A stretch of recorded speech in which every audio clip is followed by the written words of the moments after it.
can see you there, but I do not see me, which is super weird.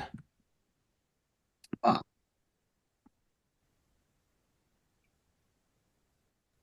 All right, so does it switch like when I start talking?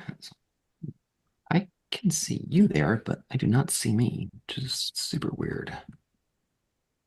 Huh.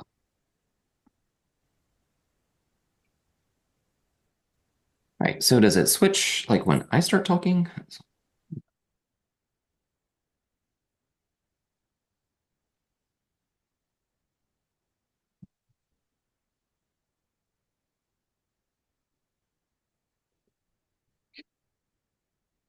Did that work?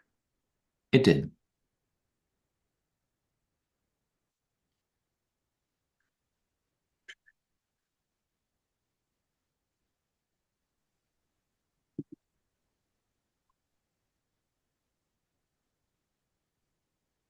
Hello, Andy. Hey, how are y'all?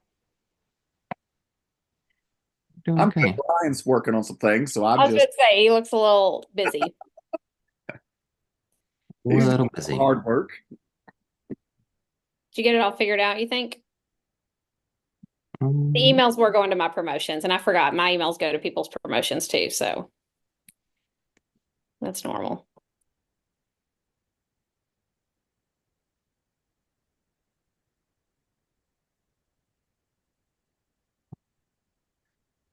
Justin, you excited? I am. We'll just see. Well, like you said, 10 or so minutes. And so last night I thought, well, I'm not like for me, I can either script it out, Oh, but I don't script. yeah, So, maybe. um, and I don't really, I mean, from day to day, I don't practice what I do in the class. Like I don't like what am I going to say for this hour with the kids. We're just going to do it, right? Right. But I thought And it works out. you might want to do that.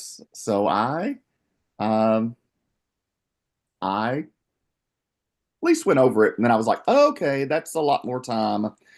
So yeah, there's plenty there. I can cut it out. I was Good. Hang on, bear back. Yeah, That's good.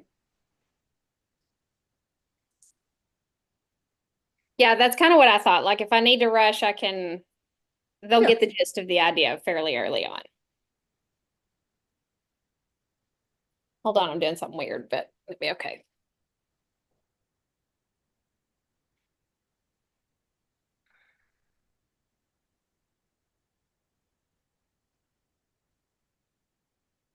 It's weird.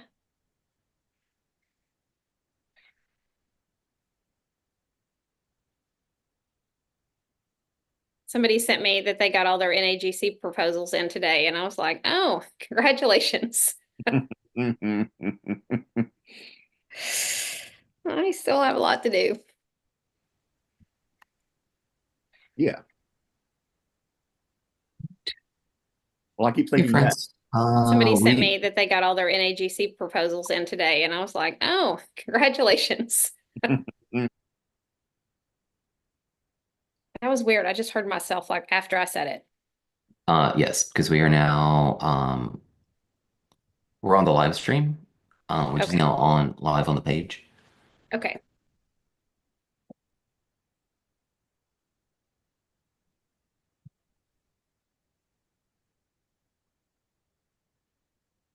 So, right.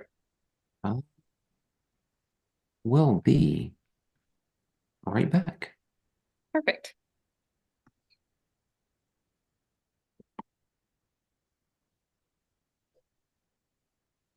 Yeah, I still need to um finish up and then record my teacher. Oh, yes. Yeah, uh, the one for the teacher summit. Yeah, I just the proposals that they shared with me today, they were so good. And I need to get on it and get mine done. I was so jealous. I was like, oh, I wish I was done with mine, but um Yeah, I'm me super too.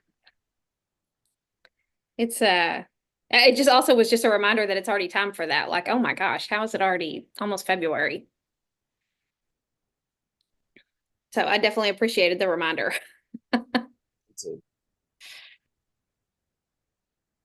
Yeah, when is the teacher summit? When's it due? When's it? Yeah, when do you have to turn it in? I think we I think it's next Friday. Okay, because I'm doing the coordinator summit, which is a little bit later, I think. So, and I think it's live. I don't have to record it, which recording makes me nervous, so that'll be good.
Hello, everyone. Hey, can y'all check out the YouTube live link to see if you can post in the chat?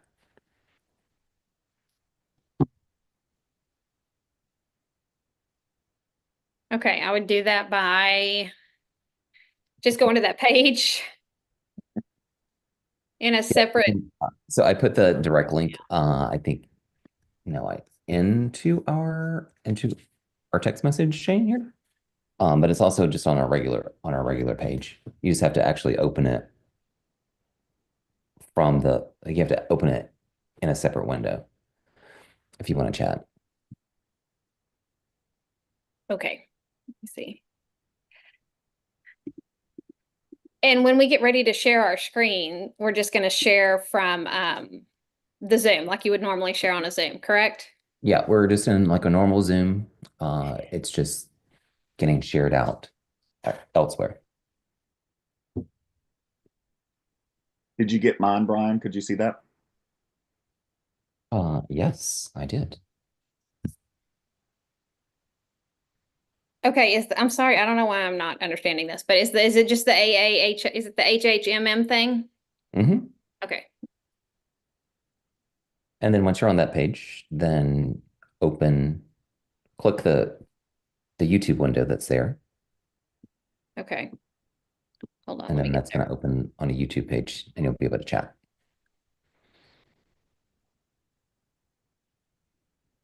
Okay, so open the YouTube that's there. The YouTube window that's there, Okay. Okay. Hold on, and let me then get that's going to open on a YouTube page, and you'll be able to chat. You are going to want to mute your YouTube web page. there. YouTube that's there. The YouTube window that's there. Okay. Okay. Okay, muted.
Hmm.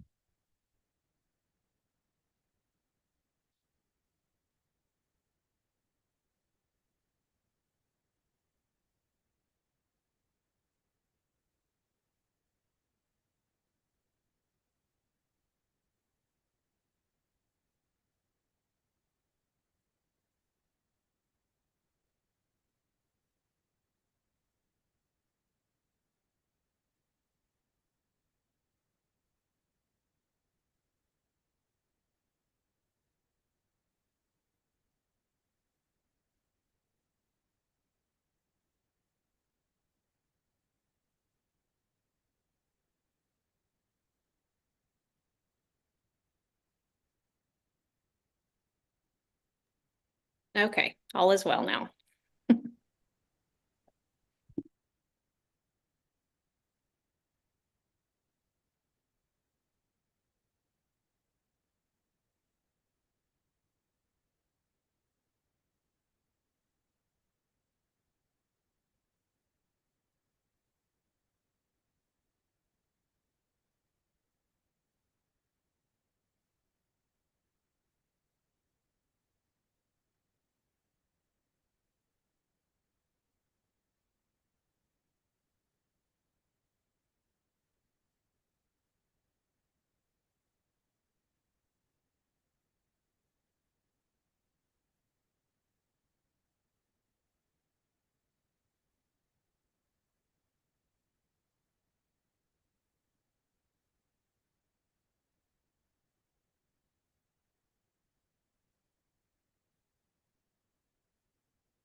Hey y'all, we are 7 minutes away. Already got 15 people in the room that are watching on YouTube Live. So sit down, relax, get settled in. We will get started right at the top of the hour. If you are watching online, if you will, instead of watching on the web page itself, if you will go ahead and open that, click on the YouTube video that's in the registration page and open it in a YouTube window that is separate, then you will be able to access a chat box. So we'll be able to interact that way. So go ahead, say hello, let us know where you're from.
And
we're down to 2 minutes. 2 minutes, everybody.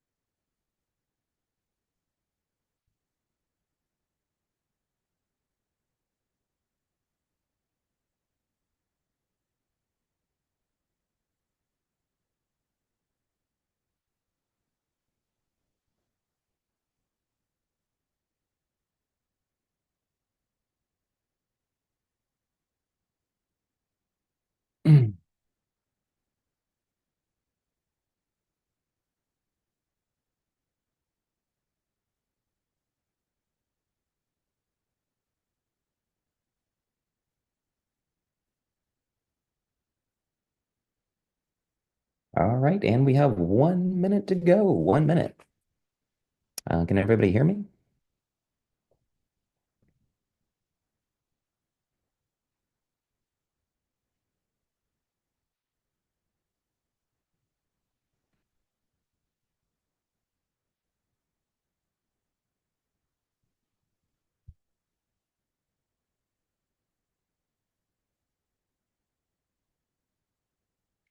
Thank you, Shirley.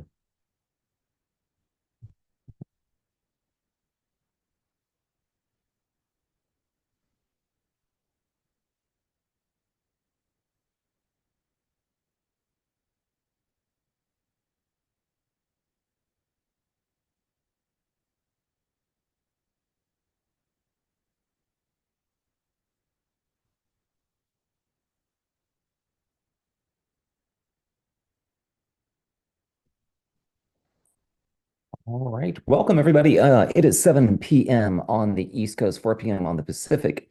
It is January 29th, 2025. Happy New Year, everybody. I am Brian Housen, and I'm here with some friends. Friends, why don't you introduce yourself? We'll go in alphabetical order. Stephanie, start with you. Hi, we are so excited to have all of you joining us live tonight. Happy New Year. And we are just so excited to share a little bit of fun. I'm Stephanie Higgs on Instagram at Little Miss Gifted, and we can't wait to cook up some creativity. It is the most cooking you'll get from me. And great, Stephanie. I am so glad that you're here and that you are part of this team of chefs. So, Andy, we'll go with you next. Hey, you guys, how are you? Well, I am, as always, excited about this evening and looking forward to just sharing ideas with you guys that you'll be able to implement immediately. That's always my favorite type of professional learning and just getting to hang out with you guys. Like we're just all hanging out 6 o'clock. It's 6 o'clock for me here in Texas. But I am looking forward to learning with you guys and same from me. Like this is about as much cooking as I'll do today. But it's going to be so much fun. We're so jazzed about it. And I don't think I'm Andy McNair, also known as a meaningful mess on Instagram. So super jazzed about tonight and looking forward to sharing and learning with you all. I am glad that you are excited, Andy. Justin, last but not least. Hey everyone, I'm Justin Mitchell, and I could not be more excited. I think I just keep messaging everyone all day today about how excited I am about tonight, and not only to share a little bit about what I've come up with, but to also hear from my peers on what they have brewing in the kitchen. So I'm excited. So back to you, Brian. Yeah, thanks, Justin. So yeah, it's a brand new year. It is the year of the snake. At first, I was kind of like, "Oh, year of the snake." That sounds like very slithery and slippery, and I'm not sure how I'm feeling about that. And then I started really kind of thinking about it and really thinking about what it represents. This year, 2025, is really about the year of transformation. Much in the way that a snake sheds its skin to become something new, to grow into new places in new ways. I think that that's really what we're trying to accomplish here. We're wanting really this year of 2025, the year of the snake, to be one of growth, of reinvention, and renewal towards something that is new and different. With that in mind, let's think about how it is that we got here. Justin and I have teamed up before. Andy and I have been doing a lot of work. Stephanie and I have been looking for an opportunity to do some work together. And so last year, we put in a proposal for the big conference out in Seattle that we called Concocting Creativity. It was all chef themed. We had, I don't know, there were a couple hundred people that were there as a part of a Sunday session. We knew that not everybody could make it to Seattle. Not everybody could stick around for Sunday morning at the 8 a.m. session. And we knew that we just wanted to do more. So we were really looking for those opportunities or some ways that we could do more than just share that 1 hour. We asked, we were told no. We don't necessarily like to be told no about a whole bunch of things. During that time, we put together and shared what we called a secret recipe. What we were doing is we were kind of looking at some classic instructional models within Gifted Ed and looking for a way that we could concoct them together in order to create creative environments for our gifted learners. What we came up with looked a little bit like this. This was our secret recipe. We have some appetizers that really beginning of the lesson where you're going to heighten the anticipation of your learners. We want to warm them up with creativity with creativity. We want to whet their curiosity and get them feeling a little cat-like. We also want to dish up some really healthy entree. We want to deepen those expectations. And while we're deepening those expectations and delivering some high level content that is of interest, we want to simmer in some of those feeling skills. For dessert, we just want to keep it going, letting the learning not end at the end of the lesson. We need to take some time to digest and debrief, but perhaps most importantly, we want to open up those doors of opportunity so that you and your learners want to continue investigating and growing. Now, to put these recipes together, again, we looked at some classic models kind of as our main ingredients. We started with Paul Torrance's and Torrance and Safter's incubation model, which is really divided up into 3 steps, looking at heightening anticipation, deepening expectations, and the keeping it going. You can see that those 3 steps really echo that appetizer, entree, and dessert kind of framework as a part of that.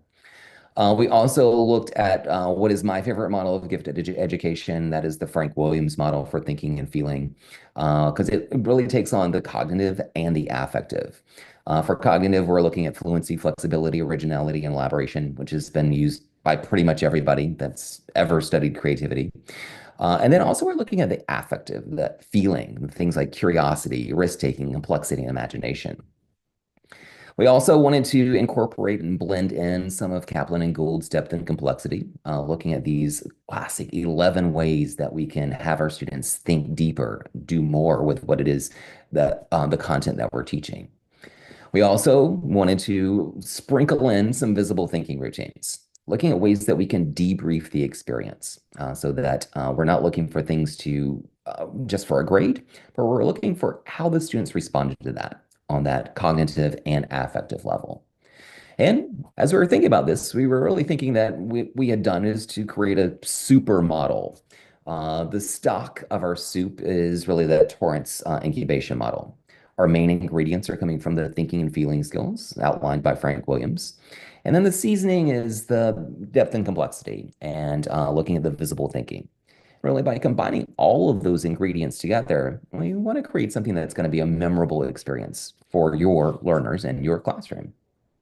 So, what we're going to do tonight during our time together is to each share some ideas that kind of follow this recipe.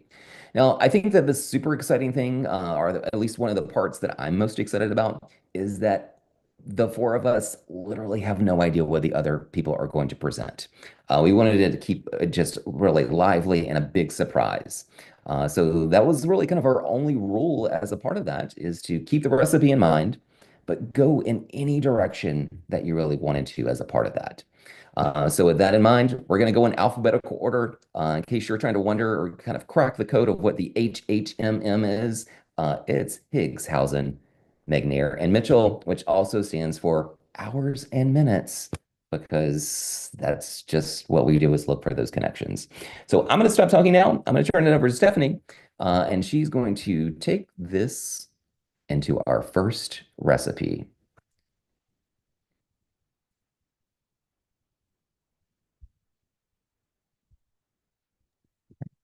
All right. Thank you so much for being here. I know you all love listening to Brian Hausen as much as I do.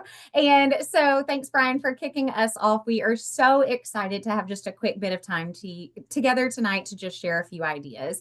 I was challenged recently. I know lots of us are part of the same Facebook groups. And so somebody was saying, I see us developing a lot of lessons and curriculum for February around Valentine's Day, but I'm really looking to support my gifted learners in terms of really kind of celebrating and honoring Black History Month. And so I thought, that's actually something that I could really refine in my own practice. And so, as promised, I hope these are lessons very quickly that you could implement in your classroom as soon as next week. I know it feels like January 747th to you, just like it does to all of us. So next week is February. Next week, we will be diving into Black History Month. And so I have felt inspired to create a creative lesson involving and inspired by the text Hidden Figures. And so I'm going to jump right in because, of course, I planned more than I can share in just 10 or 12 quick minutes. But I wanted to give you as much as I could. And then all of it is linked in a handout. You'll receive the link to that at the end. And then you can always reach out to me for further questions. So I'm known for flying. I'm about to come at you quick, but I just wanted to share as much as possible in a short amount of time.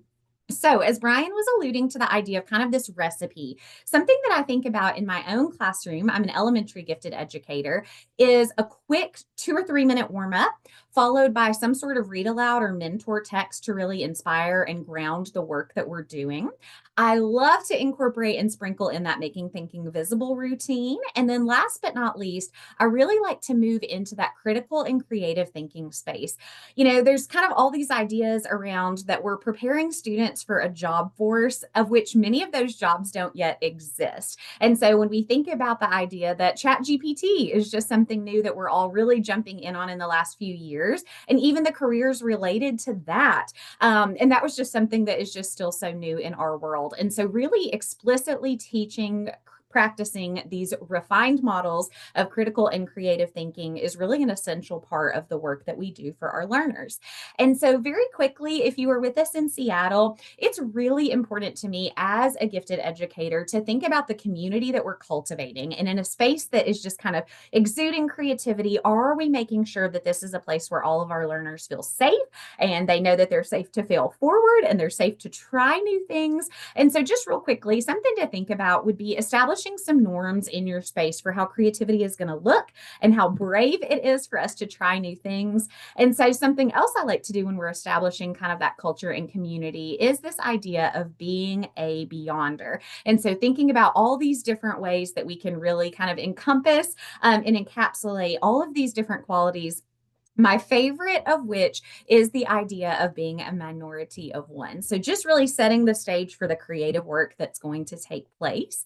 And then, just as Brian was sharing, I love to think about the appetizers, those 2 or 3 minute warm ups that really whet the appetite. So, since I've already kind of told you the spoiler, the core of my lesson is really going to be about Hidden Figures, the text. So, I wanted to give you just a couple of quick creative warm ups to really heighten that anticipation around this unit. So, one way that I love to do that is to spend those first 2 or 3 minutes in a warm up. And so, this is a fun one for developing fluency. So, if you have ever used alpha boxes before, they can be used in a variety of ways. But some colleagues and I have done some work previously in terms of space units and having students share just as much information as they can get down, just working on how fluently our brain can generate lots and lots of different ideas.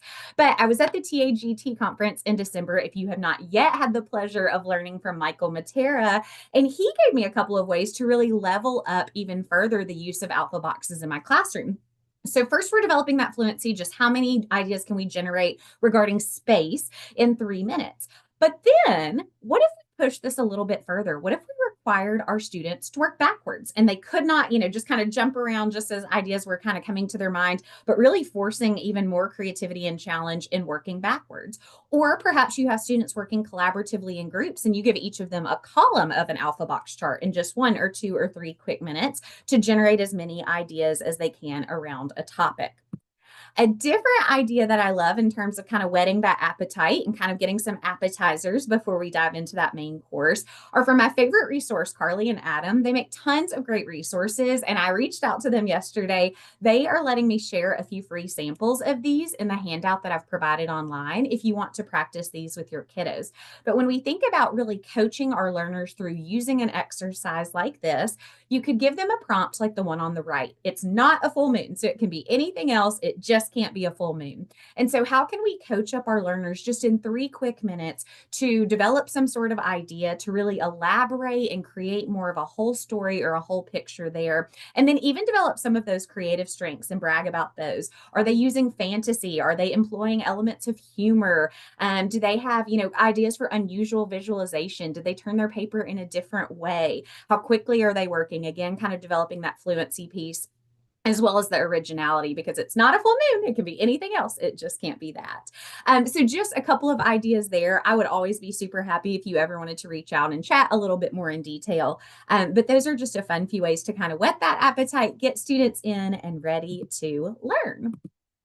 Another one that I wanted to share with you once we dive into the deepening expectations is how does it work to use a mentor text in a picture book in my class? So hopefully you're familiar with this incredible text of Hidden Figures, but I found this to be the most beautiful imagery in the whole text. I just thought it was, I don't know, it just speaks to me, reminds me a little bit almost of like a Mount Rushmore feeling of just these 4 really powerful figures that were hidden for so long and now are not hidden. And so this is really going to celebrate and surround the work of these 4 women.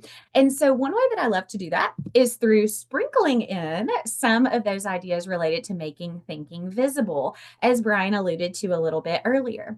And so he showed you the graphic, and that's the first snapshot when you go to the website. And as soon as you're there, you have just more ideas than you can possibly imagine for how to help support your students in accessing visual arts or even performing arts.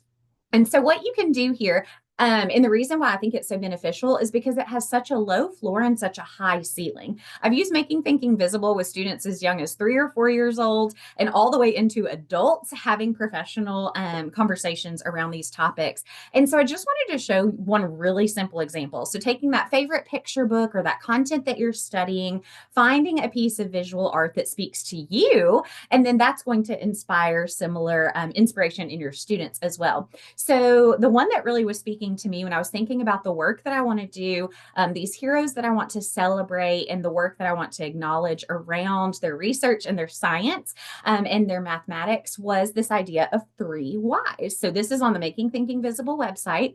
And it's as simple as, why might this topic matter to me? Why might it matter to those around me? And then even bigger, why might it matter to the world? So it can be as simple as that. That's one of the reasons I love making thinking visible.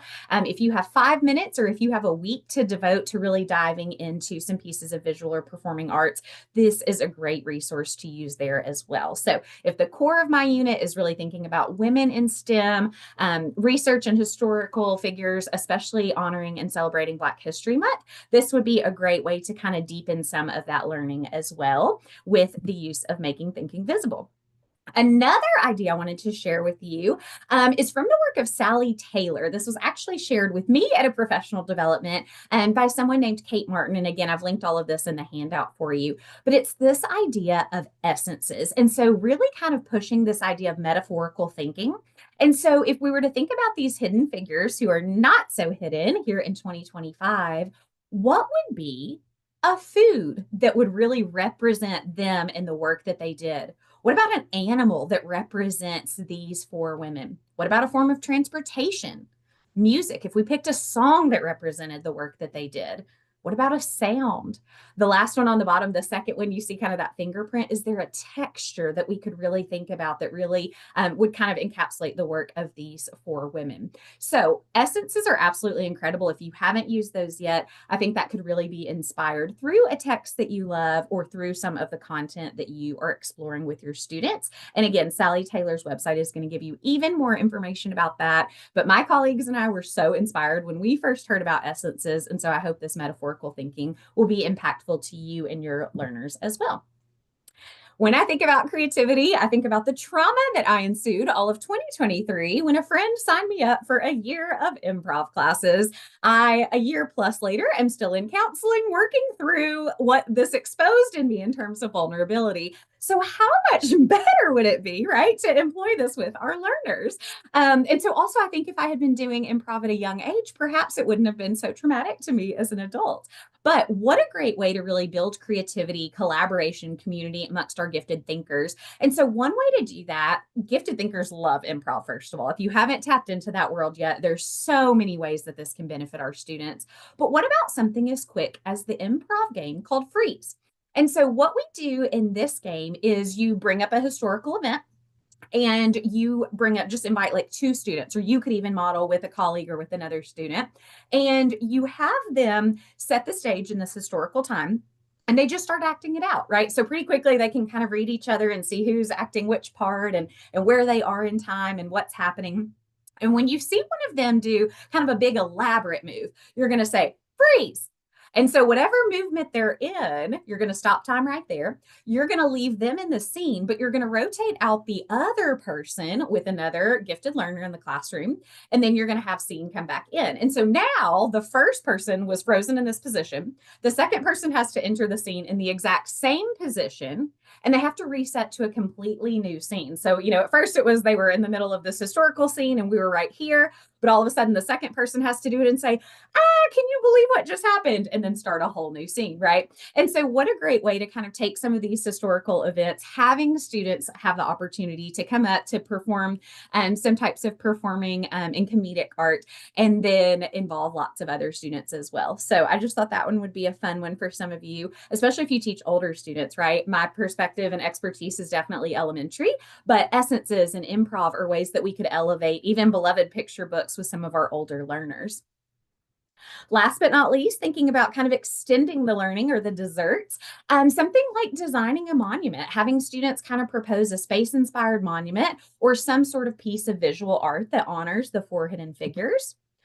I love this one, and I hope this is new to at least a few of you. This is the idea of thinking like a disciplinarian. So if we're really extending the learning, I wanted to make sure you knew about the free resource, Skype a Scientist. So I took a quick grab, look at all of these different options on the screen. All of these types of scientists are available, and you can reach out and personally schedule an opportunity for your students to Zoom with a scientist in the field. So when we're really wanting to encourage our students to think like disciplinarians and see how this career looks outside the four walls of our classroom, this is a free way to do that. I've done it multiple times. My kids absolutely love it, and I know yours would too. wanted to quickly share a couple of resources my colleagues and I love related to space as well. So if you are familiar with Birdseed, there are a couple different activities there that really would help extend the thinking in terms of space. Something like which one doesn't belong with different planets and stars, and something called an academic tournament. This is fun as March Madness comes our way when we think about brackets. 8 wonders of the solar system or habitable objects in the solar system, and having students research those and slowly weed out the competition and then have the most defensible wonder of the solar system or where they feel is the most habitable place. Last but not least, I linked a couple of Ben Bash PBLs. He was also at TAGT if you have had the pleasure of meeting him. He's a wonderful person, and he creates tons of PBLs for teachers that are also free. There are a couple related to space, and those would be a great way to extend this with some relevant problems in the field, in relationship to funding and some of the sacrifices that people make in terms of space research and what we can do about that. So definitely know those are there for you as well. There's a couple more resources I linked related to the Smithsonian. They have a free learning lab with tons of visual art pieces that would also inspire great work with your students, especially paired with those making thinking visible routines. And then that's all I had for you today. Thank you so much for joining us tonight. And I'm so excited to learn from 3 of my other colleagues. Definitely check out the handout. Email me, littlemissgiftedteacher@gmail.com if you have any questions I can support you in. And hopefully I'll see you on Instagram if we aren't already friends there at Little Miss Gifted. Thanks, guys. That was awesome, Stephanie. Thank you for sharing. Thank you for talking about space, which is like literally one of my favorite subjects. So I was surprised. I was like, where is she going with this? And then I was like, it fantastic. In the chat box over on the YouTube live page, then I was throwing up some additional links and resources for some things that we were talking about as you were going through. So again, if you're viewing on YouTube and not the embed of the video on our webpage where you registered, then you'll be able to interact in the chat. So we really like kind of seeing that interaction, which makes us feel a little less awkward. It is slightly awkward because there is a bit of a delay.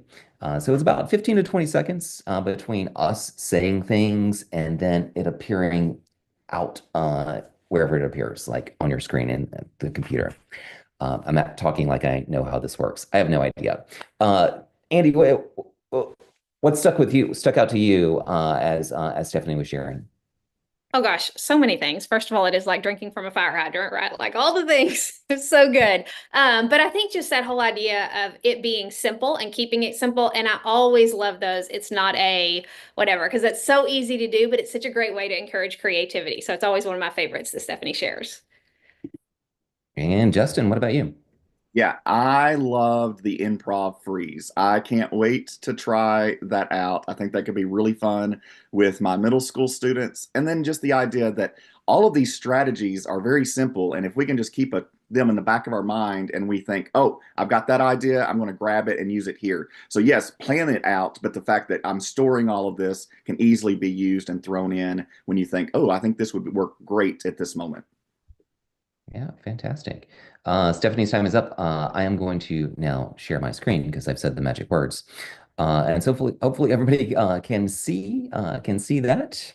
I'm seeing the nodding of heads on our end. So hi everybody, I'm Brian. It is so great to see you. So I've got a question for our chefs here.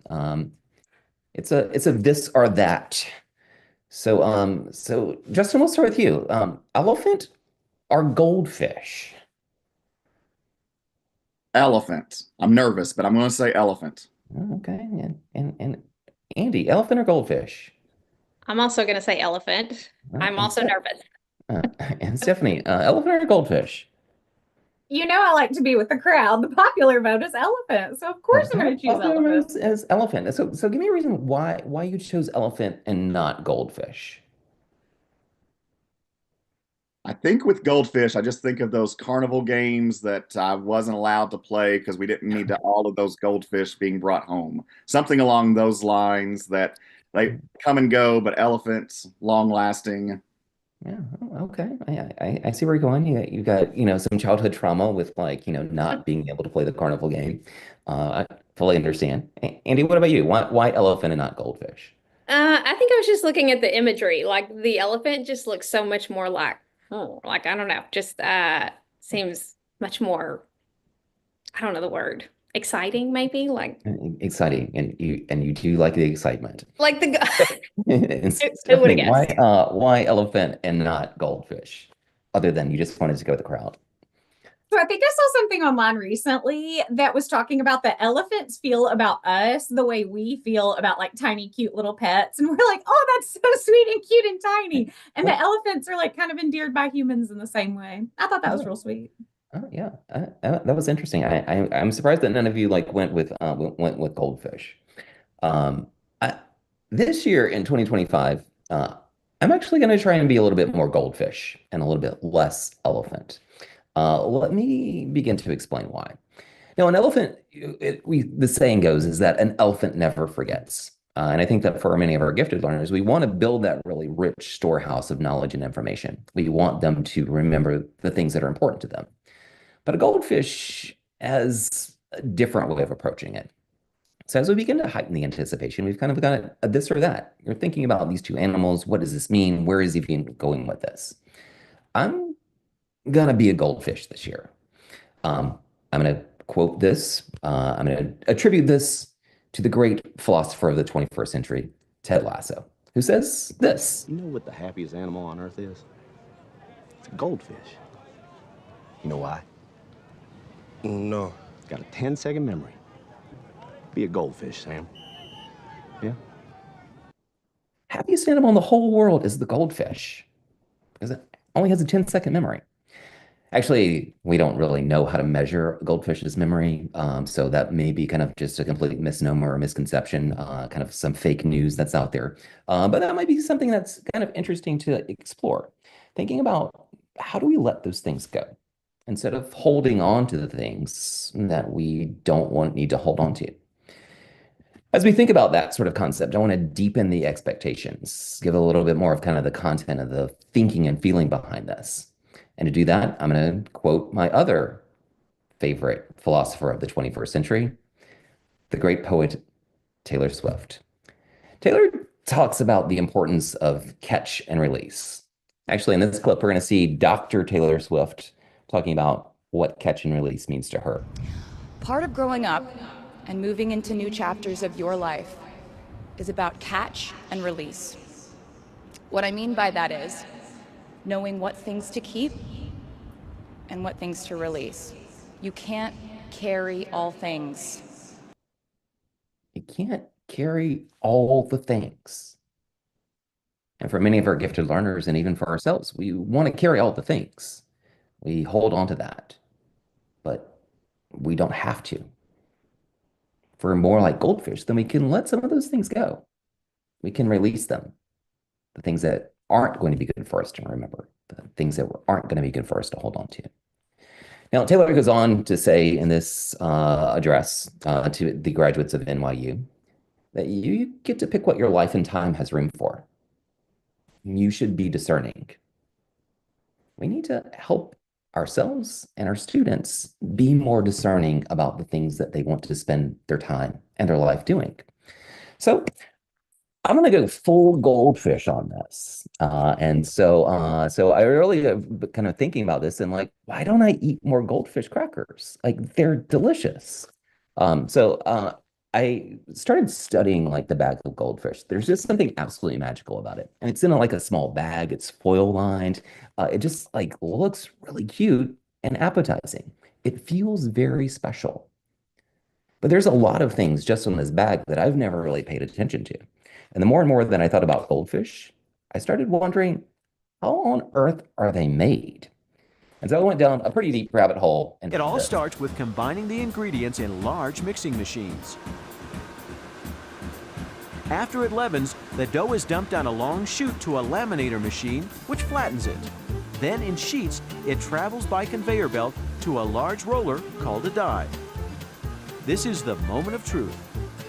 The most amazing, surprising, interesting thing about making goldfish is when the dies roll across the dough. Over 50 goldfish are made in just a fraction of a second. 50 goldfish. So as you look at it coming across the line, there's just Dan Gates, thousands of goldfish he's in front of excited your about face. his job. he is loving life and that he is in charge of making goldfish at Pepperidge Farms. Now, as I started thinking about goldfish and I was kind of studying my fresh new bag of goldfish crackers, I it occurred to me that there were a lot of things that I did not know about this. So, for example, friends, does anybody know what this guy's name is? He has a name. It's literally right there on the bag. His name is Finn. His name is Finn. We just never knew that. Does anybody know what the number one ingredient of goldfish happens to be listed on the ingredients? Goldfish are made with smiles.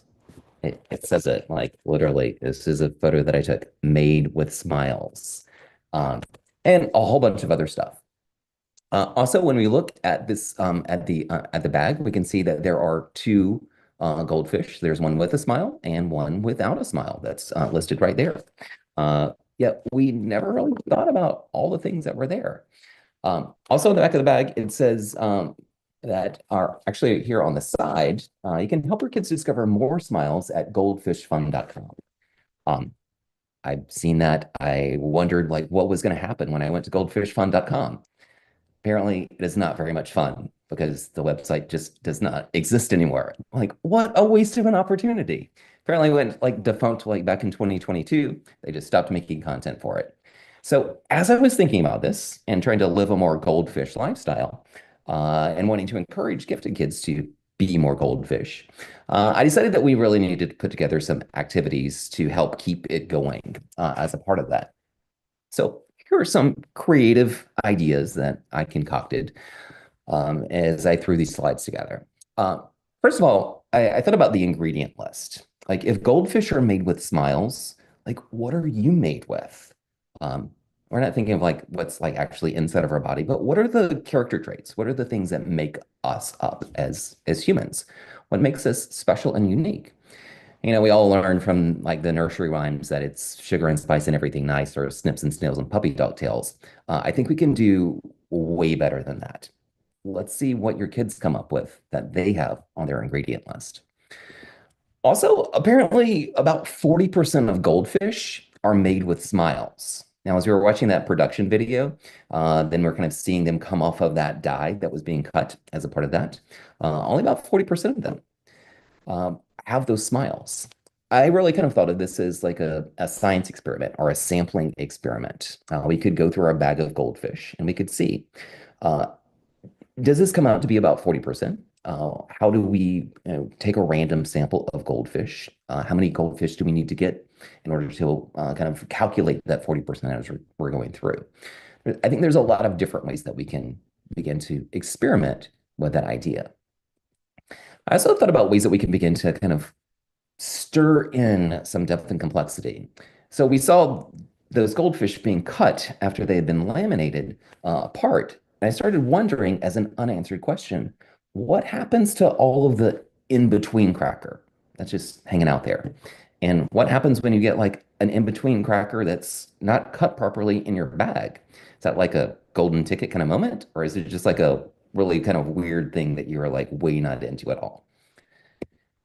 Thinking through some depth and complexity things, we could combine two of the icons together. We might think about how the ethics combines with the multiple perspectives.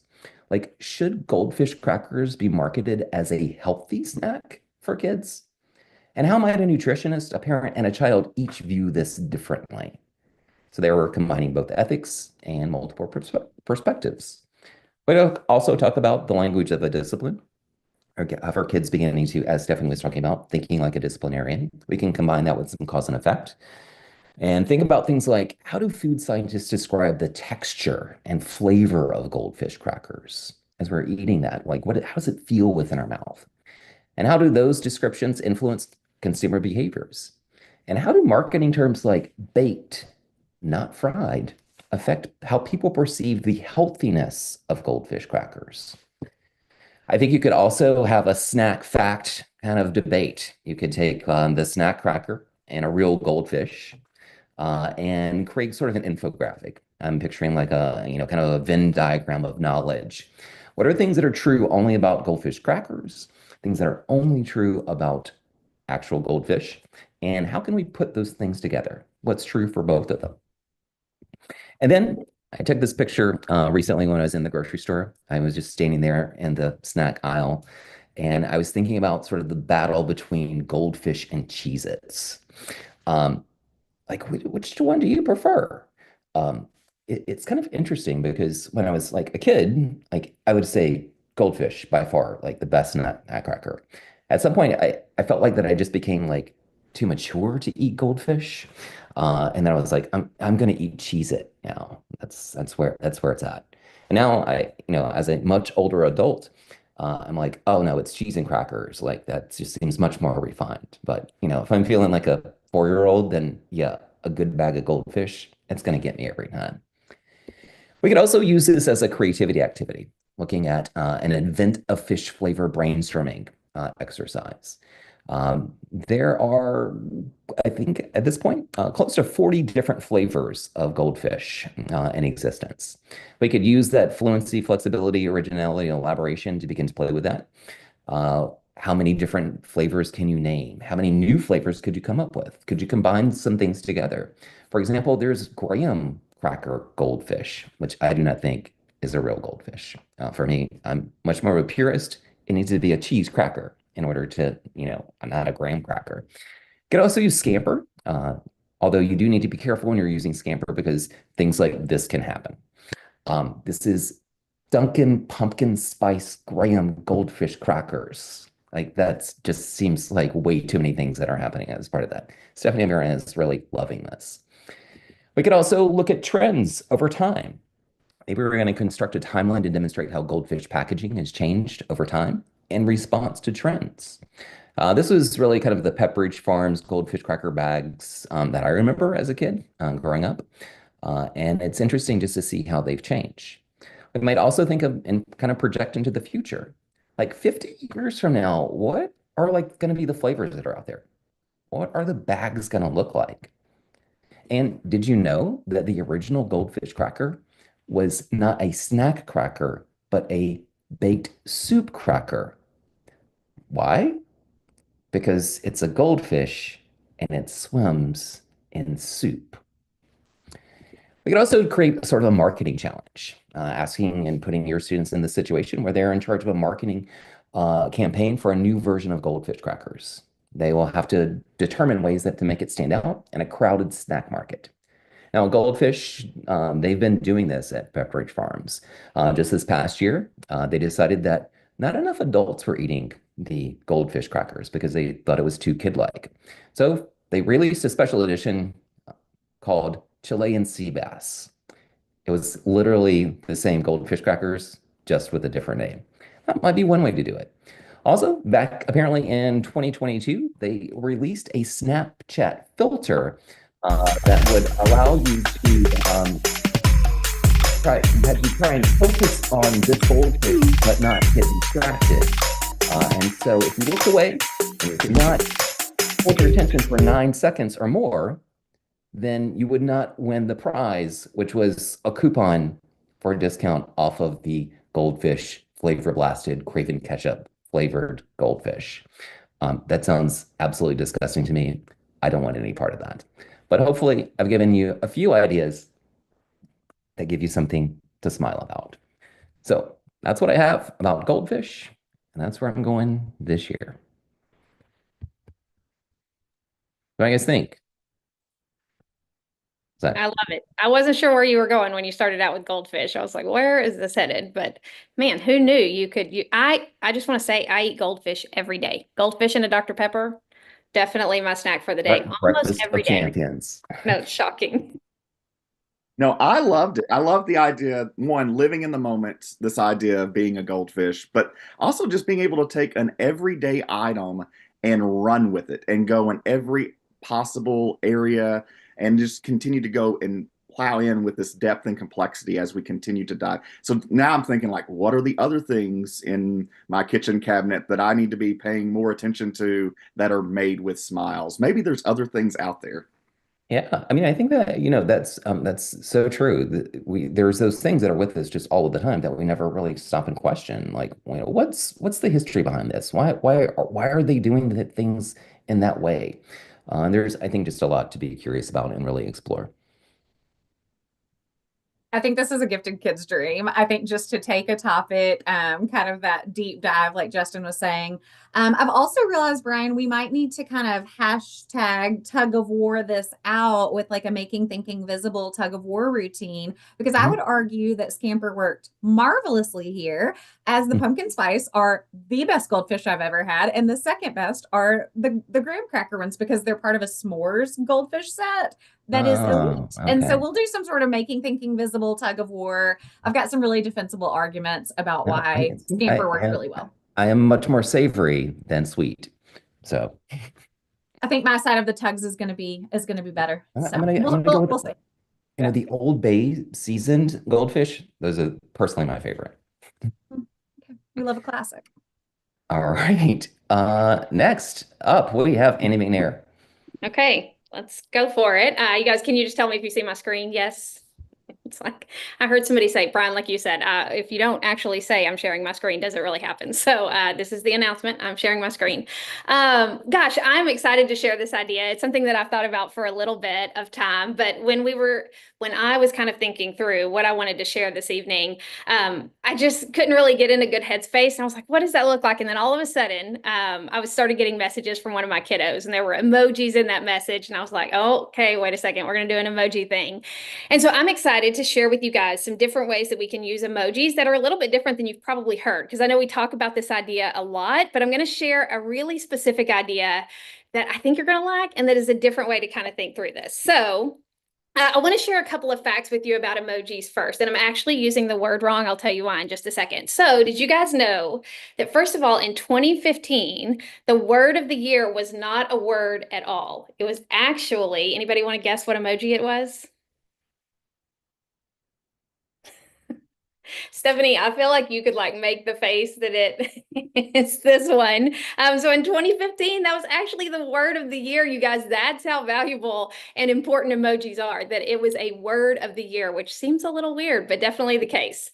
I also think this is interesting. This is why I've been saying it wrong. If you're referring to more than one emoji, you don't say emojis, you still say emoji, which I've worked on all day today, and I still screwed it up. So and then finally, just the last fact that I'd share with you guys that I think is really interesting is that researchers have found that when we look at an emoji, we actually, those parts of our brain that become activated when we're watching someone's facial expressions, those same places are activated when we're looking at an emoji. So like we think of these as just like these cute little cartoon things, but the reality is they play a big role in our day-to-day lives, and they play an even bigger role in the lives of our students. So why would we not make this a priority in our classroom?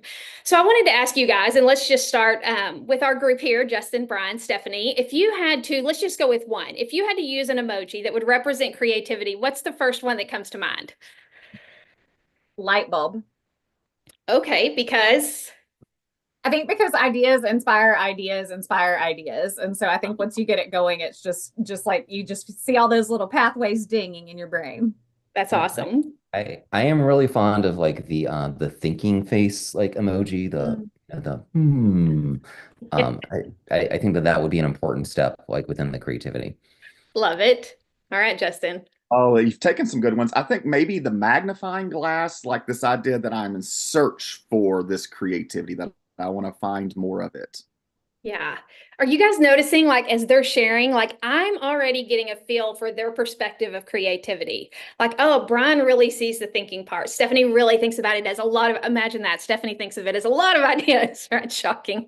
And then Justin's really thinking about this, looking at it closely. And so even in our group, our small group here, just talking about what emoji best represents this idea, there were all of these different perspectives, multiple perspectives, right? And so just starting out and making that a priority in the classroom with a simple question like this, like that takes no time at all. And it gives your learners an opportunity to speak in a language that's familiar to them and to connect something that they can connect with. So we're going to be talking about a specific topic. If you guys had to guess using these emojis, this is not, I mean, I made this super simple because I didn't want to stress anybody out. Anybody have any thoughts about what I might be thinking about? Something that's coming up? Does Taylor Swift's boyfriend have an important game in a couple weeks? I'm not sure. That's all so many people care about. Good old Travis. Yeah, definitely the Super Bowl, right? Look, I want to say this idea of whetting our learners' appetite. I love the idea of using icons or emojis to give your learners the opportunity to make a prediction about what they're going to be learning that day. So often I talk about just putting up a picture or putting up a video, but look, I think using icons or emojis can be a really cool way to get them to kind of put things together, right? To make those connections that we talk about so often, to synthesize their thinking. And so I love this quote. It's so important because it tells us, I think so often we can share these ideas, but we also need to know the why. I'm going to give you guys a second to read this and then we'll talk about it.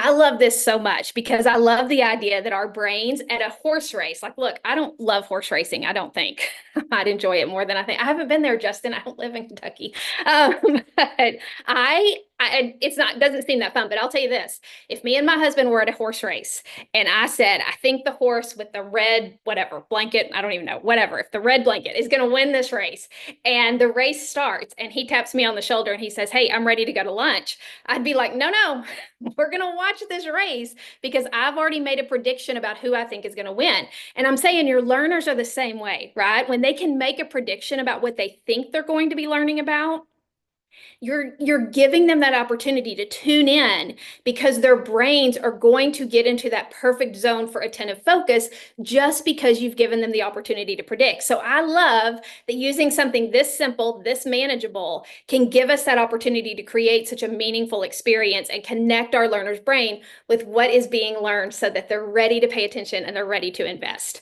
So what I want to share with you guys is this idea of an emoji debate. How do we give our learners the opportunity to share different ideas, share different thoughts, get their points across by using emoji? Look at me. You probably thought she should have said emojis. No, it's emoji. Remember, my friends, it's not emoji. We're not going to use emojis anymore. We're going to be the cool kids and we're going to use it correctly. Okay, so I love this idea of using something, that's relatable, that's familiar, that our kids are thinking about right now. And a lot of them are thinking about the Super Bowl, and some of them are thinking about the game. I personally am thinking about the food, right? Like, what kind of dip is going in the crock pot? Who's bringing this? Who's bringing this? So we've got the game, we've got the snacks, and then we've got the commercials, right? And everybody's on a different team. Some of you guys are here for the football game. I don't even half the time know what's going on. I'm constantly asking, what is happening on the screen? And what does that mean? Thank God for the yellow line, right, that goes across so I can at least see where they're trying to get to. Snacks and then commercials. So we're going to talk through how could we use this emoji debate idea. So look, I had ChatGPT, my good friend, kind of create what students would create. I also, let me go back for just a second because I want to share this. I had my son who is 22 do this, and I also had my son who is in college who's 20. I had him do this as well. And I said, I want you to justify which one you think is better and why using only emojis. And you guys, like, it totally stressed them out. They were like, well, let me just tell you. And I was like, no, that's not the game. We're just using emoji. And they both were just like, I don't like what, how do I, and after they sat there for a second and really thought about it, they had these really great responses. And my son who's at college was actually with his girlfriend, and I had them both send me their perspectives. And what was so amazing was they were different perspectives. And then when I called them, because I was like, I don't understand, and they explained and they justified why they chose the emoji that they chose, it all made so much sense. And I got to see the different ways that they think and the different connections that they were making. And it was like, oh my gosh, like I didn't think about it that deeply. But some of the connections they made were really cool. So here is kind of an example. So let's say team one. So you may have your kids say, go, if you're food, you're going to go to this corner. If you're football game, you're going to go to this corner.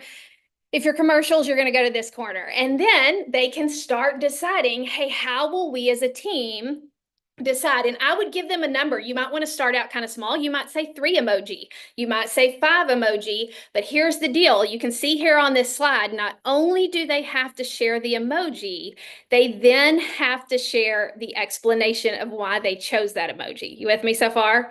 So they're going to take their 5 emojis, 3 emojis, whatever you do, and then they're going to have to justify why they chose that. Now, here's where you can take this another step to kind of deepen that learning.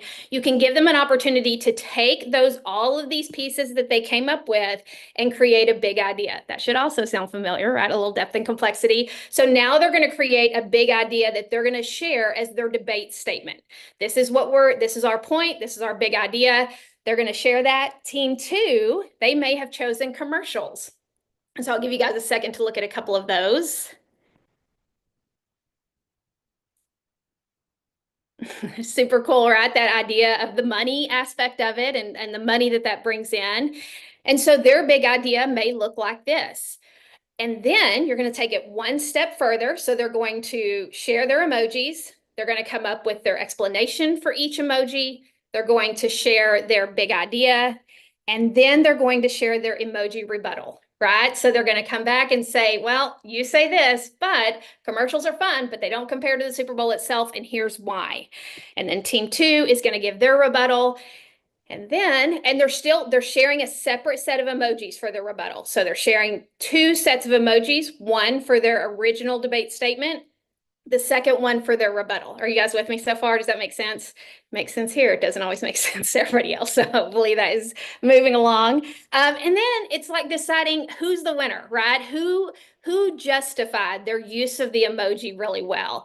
And I love this as that idea of, whetting the appetite at the beginning of the learning experience by using emojis, letting them I don't know if I'm gonna be able to stop saying emojis, but letting them whet the appetite. And then giving them this opportunity to go even deeper and personalize it, because once they make those connections, that's sticky learning, right? That's staying with them. And when they can connect what's being learned to a set of emoji that they've created, that's huge. That's game on. And they're going to be willing and invested in a place that oftentimes they're not, simply because they can't make the connection to it. So a couple of things that I'm going to share with you guys. I created just some ways that your learners may want to do this. So this is just a form where, again, they would identify the emoji, and then they would write their sentence. So in each one of those 5 boxes, it's the emoji and their sentence. And then at the end is their debate statement. In your free resources that we're giving you guys as part of this learning experience, there's also another page for them to write their rebuttal. So you'll have both sides of that and be able to use that in your classroom, right? Tomorrow, maybe. No pressure. Okay. And then I was also thinking, like, look, if I taught littles, or maybe I taught in a classroom where we're not using technology right now, you also want to be able to do this, right? So, first of all, if you don't know this, a little pro tip, Canva has an emoji app. So when you go to Canva and you're using emojis, when you type in emoji, it'll ask you if you want to use that app. Your answer is yes. And so you'll go in and you will use this form. So I created this just as a template. So it's not a PDF, it's a link to a template. So it'll take you right into Canva, and you just drag and drop your pictures in there, your icons, your emoji, whatever you want them to use, cut them apart, give them to your kids, and you can use those however you want, right? And I love this because now that you have the template, you can just switch those out. You can use them for different ideas.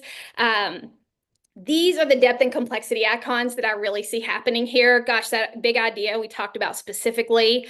I think this also gives our learners, obviously, the chance to engage in multiple perspectives. Like I said, when my kiddos were telling me how they saw this and their justification, I was just like, what? And then finally, language of the discipline, using debate language.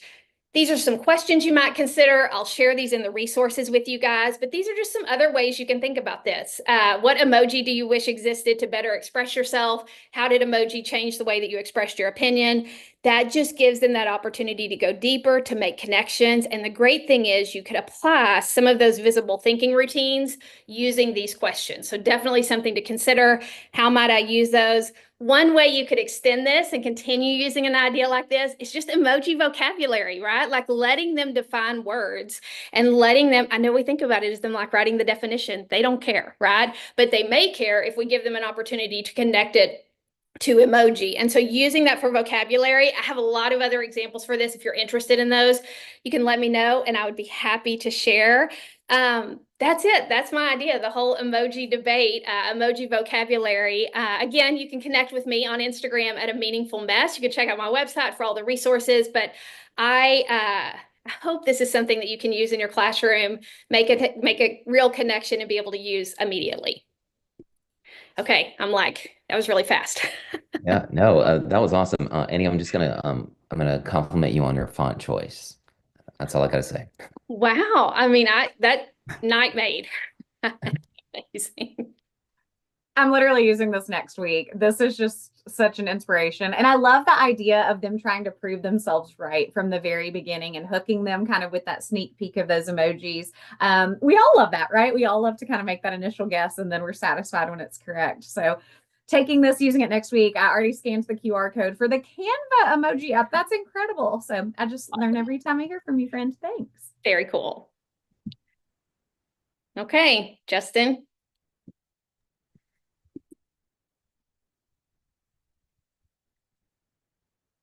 You have to say the magic words. Well, I'm now going to share my screen. I'm trying. Oh, Brian, I might have to have someone actually opening it up. I'm so sorry. It's not, of course, was my fear. My biggest fears are coming. The biggest fears are coming true. So let's see. But I have it in the folder, so it's not like we can't somebody share it and I Okay. can. Um, And while Brian is so graciously helping me out here, I want to respect our time. How much time will you give me, Brian? that is up to you. So, All right. Perfect. Sorry about this, guys. uh, yeah. All right. I'm going to slideshow. And,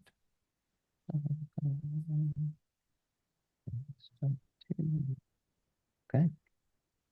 Thank you so much, Brian. So I'm Justin Mitchell. I teach eighth grade social studies at Franklin Simpson Middle School in Simpson County, Kentucky. And I have been thinking about the idea of a kaleidoscope for a long time, like thinking about this in the idea of multiple perspectives. I teach in a history classroom and I just can't get this out of my mind. A kaleidoscope is a toy consisting of a tube containing mirrors and pieces of colored glass or paper whose reflections produce changing patterns. Go ahead, Brian. It is a constantly changing pattern or sequence of objects or elements. I just think that's a beautiful definition. A constantly changing pattern or sequence of objects or elements. I feel like that is describing my life. I tried to wear clothing that looked like maybe we were looking through a kaleidoscope. And I wore it to school today, and one of the teachers thought it was one of those magic eye books from like the 90s, and they just felt like they were peering into my soul. And I'm like, stop it. There's no image here. Just quit looking at me. So I can't get this idea of kaleidoscope. And I was trying to think, how do I actually start that? How do I anticipate and build that anticipation with my students? Go ahead. And so I saw this recently, and I could not get over it. That a beef Wellington is just a corn dog from a different socioeconomic background. Like I saw this and it was on social media and I liked it and I laughed, but then I really just kept going back to it and thinking, yeah, it is, isn't it? And so I've tried to do this, and I don't know, maybe it's not a new thing, but how do we have a sort of a startup with our classes? And so go ahead to the next one. I've come up with the same concept to do with students, and hopefully here tonight, Brian, Andy, Stephanie, and anybody else online is an activity I like to call Think. So we just saw the beef Wellington is just a corn dog with a different socioeconomic background. And so I have just random items, and I want us to think about these items differently from a different perspective, just like the corn dog and the beef Wellington. So feel free to put those in the chat box on YouTube Live if you have any. I don't want to put anybody on the spot. If you have one, feel free to unmute to throw yourself out. I have some over each of these. Anyone want to share anything coming to someone? It's one of these ideas, I will say, as you're thinking about it, is you get better at it the more you start thinking in this pattern, right? You start warming your mind up and you're making those connections. Anyone want to share or throw something out? I'm feeling like the elephant comment that we started with there. Of like I'm feeling a little afraid. I don't know. The Pop Tart, it seems like it's, I'm thinking you've got a couple of food items here, and there's definitely different levels of each of those. Like a Pop Tart, yeah, that's, everyone's eating a Pop Tart probably. But what's the difference between that and like a fine French pastry? Yeah. Yeah. For Pop Tart, it was a ravioli with a sweet personality.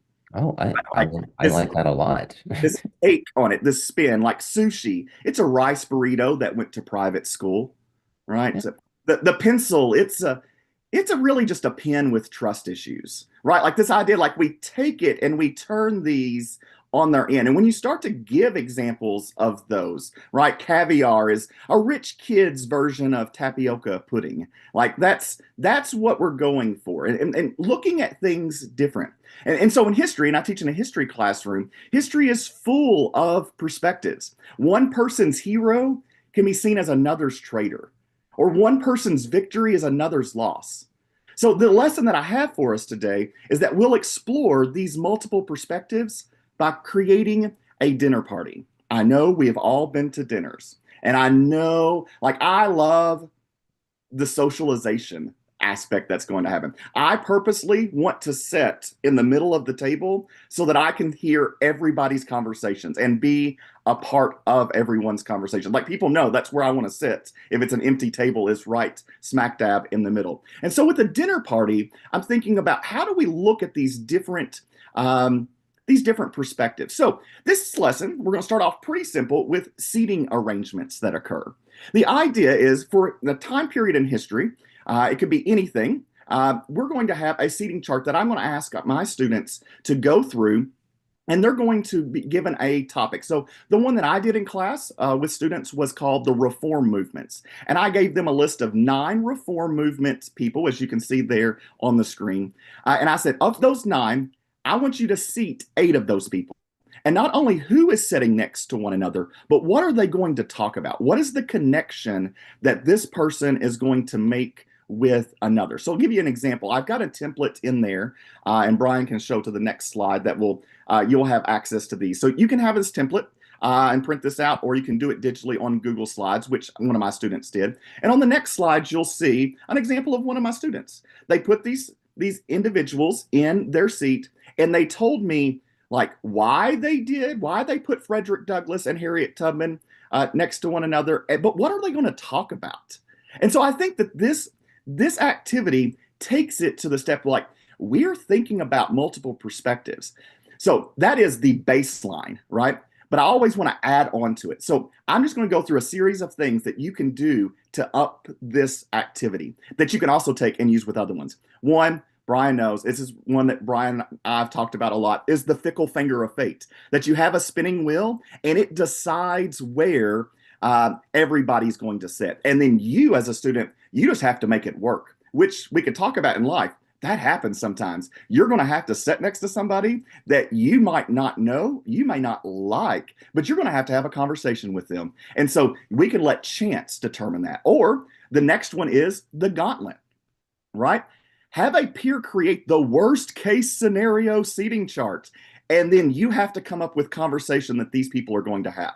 They don't get a choice of why. Maybe that person says, this is why I picked the worst case scenario. But this idea that I'm going to actually like have a conversation with this, what are they going to talk about? What would they have in common? I'm thinking if I was doing this with the Civil War, yeah, I'm going to put Abraham Lincoln and Jefferson Davis right beside each other. But then I start to think, as I was going through this, what would they talk about? Which one is like, how did they grow up within 100 miles of one another in Kentucky? So just repping Kentucky there. Within Kentucky, so close together, but have so different outcomes. Maybe they have conversations about that. Or we could take it to the next level. Not only do you have the party, but you theme the party.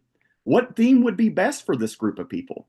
Is it a glow party, a 4th of July party, tailgate, Cinco de Mayo? Like, what is the theme? And what are the decorations going to be? Maybe you take it a step further and they're going to design the centerpiece for the table that's going to go around this theme. Having students explain their thinking is, I think, pretty cool. Next up, we have activities. After they eat, what are they going to do? Are they going to dance? Are they going to play board games? Are they going to have a poetry slam? It would be interesting if you were like, okay, Civil War generals, they're going to have a poetry slam, and this is the poems that they're going to have there. Maybe it's going to be the playlist.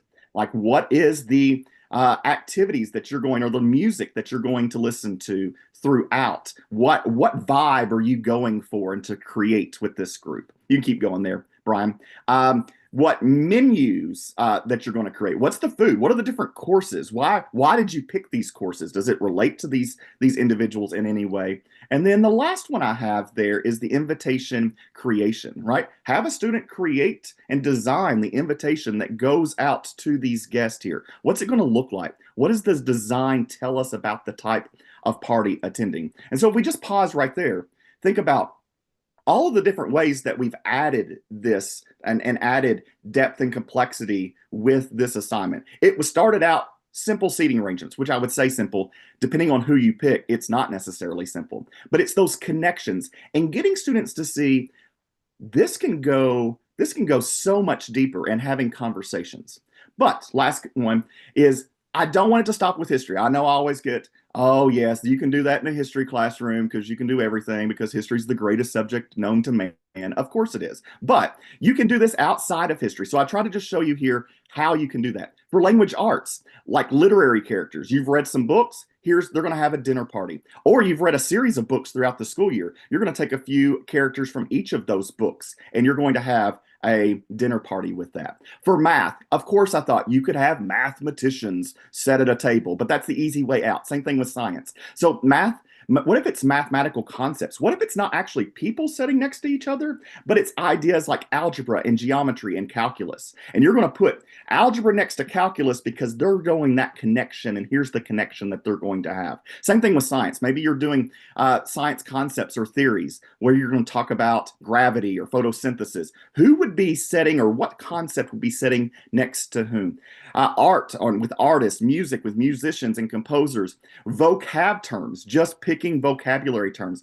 Or you just want to just say, hey, I'm a general gifted class. I'm going to throw in Abraham Lincoln with Katniss Everdeen, as well as algebra, as well as photosynthesis, and you're making a seating chart for all of those, just to see what are our students doing with that creativity? What are the connections that they're going to make? So that was my quick little overview of dinner party, kaleidoscope, multiple perspectives.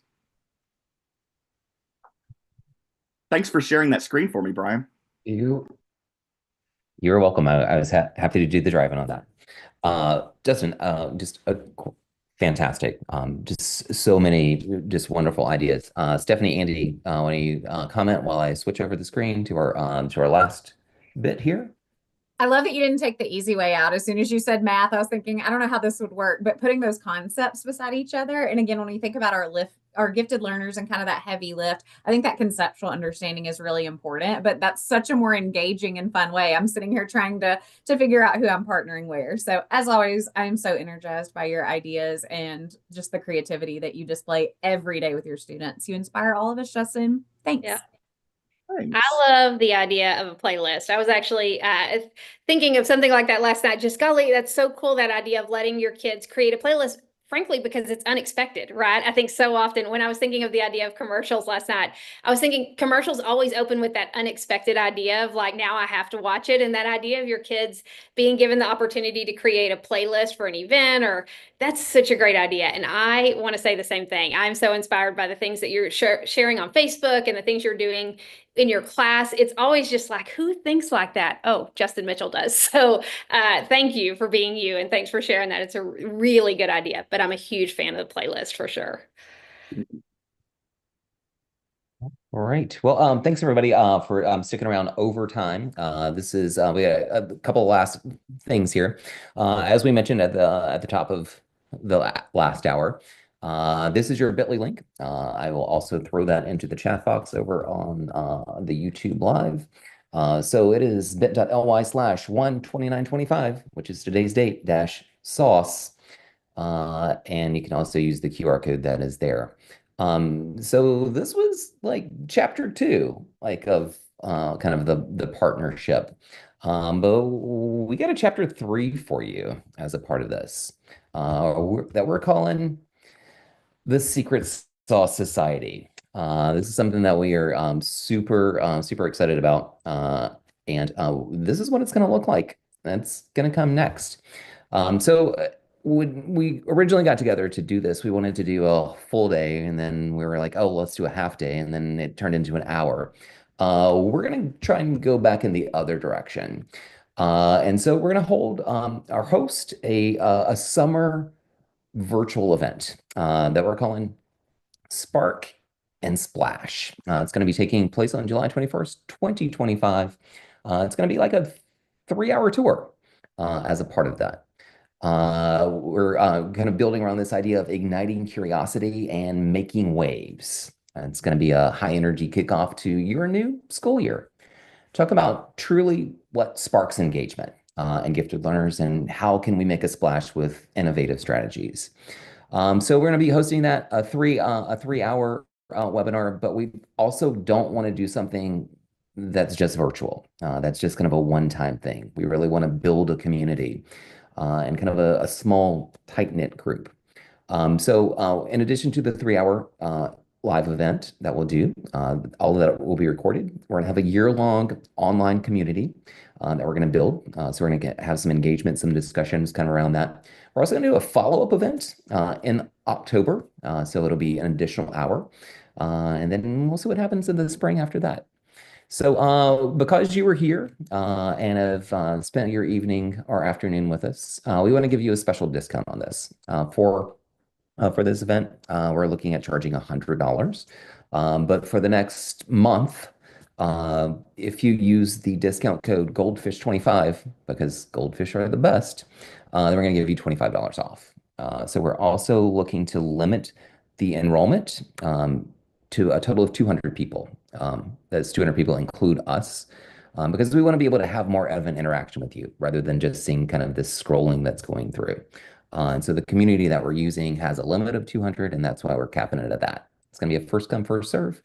We hope that you will consider being a part of that. But we fully also understand that this is not something that is necessarily going to be for everyone. We're going to continue presenting at conferences, doing all of the things, sharing out as much as possible through our websites, through social media. But we want to do something that's different and just see what happens. So Andy, Justin, Stephanie, chime in. Like that, like a little less awkward for me. We're I so just- go ahead, Andy.